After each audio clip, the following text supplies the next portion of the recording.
The images out of Gaza this week have been stunning as large crowds of Palestinians starving for food after an 11-week Israeli blockade on aid desperately scramble to grab what they can from the first truckloads that have been allowed to trickle in. It makes one wonder, what is life actually like in Gaza right now? Joining me now is Arwa Damon, who has visited the Strip 4 times since the war began just over 600 days ago. Damon is a former CNN correspondent who pivoted to humanitarian work and founded Inara, a charitable organization that provides medical and mental health services to children impacted by war. Arwa, welcome. So I'm trying to think of what's the best way for you to give us a sense of what life is like in Gaza. And since you work with children, how have they reacted to this unending war? You know, we've seen different kinds of ways that this sort of, deep, intense trauma manifests in a child. And I think the starkest and best way to describe it is when you meet and see children that have quite literally been shocked into silence. So children go nonverbal. They are unable to process what it is that they're seeing, and coupled with the reality that the security blanket that a child would normally turn to, their parents, for protection, they know that doesn't exist. A child knows their parents cannot keep them safe, cannot feed them, cannot make their pain go away. And so you have these multiple traumas that are constantly hitting them all the time. And then add to that just the daily struggle of trying to stay alive.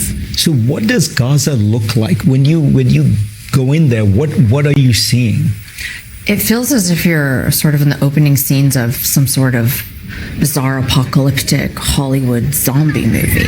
But then you realize in the middle of all of this, utterly dystopian scenery, people are actually trying to live in and among the rubble. There's little children who aren't wearing shoes, who are lugging, gallons of water that are heavier than they are. There's this one horrible scene of a father who's trying to push, his son in a wheelchair, and he just completely collapses from exhaustion. You have the elderly that are trying to crawl along because they don't have any other means of transportation. And it is so hard to comprehend how people are actually surviving. And there's one thing, Fareed, that I really wish everybody could see and understand is the level of kindness and compassion and humanity that still exists among so many. It blows my mind because, we work in the same shelters over and over again. So the people there, they kind of, they know me and they know when I'm coming back.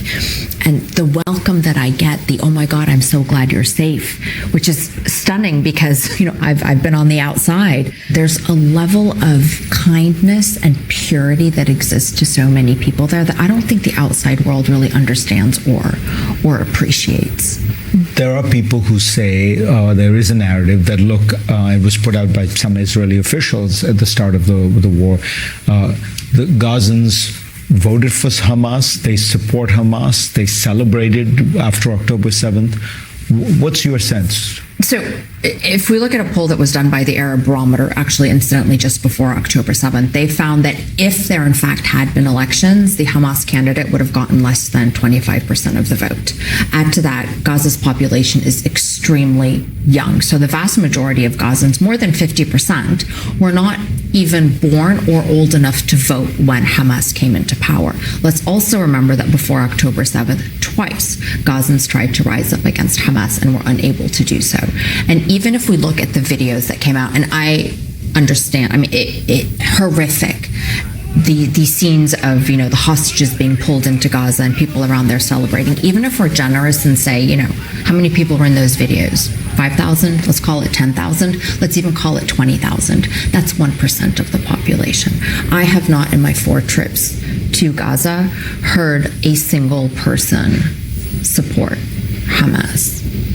You say that if people knew what was going on, if the press were let in, the Western press were let in, the war would end tomorrow. Mm-hmm. I assume by that you mean that even most Israelis have no idea what is going on in Gaza. No, and most people, because it is so impossible to describe. I mean, even when you watch it in the videos, even if you're someone who's watching the videos every single day, it's very different when you see it because the camera shoots straight and when you realize it's 360 around you. And add to that, a lot of the narrative, we're targeting Hamas, we're not targeting civilians, Hamas is doing this, Hamas is doing that. When you're on the ground and you're seeing it for yourself, you realize that quite simply, Fareed, is not true. There is nothing about Gaza's landscape that says anything other than this is the annihilation of a population and every single aspect of what is needed to actually keep a people alive. Arwadim, good to have you on. Thank you.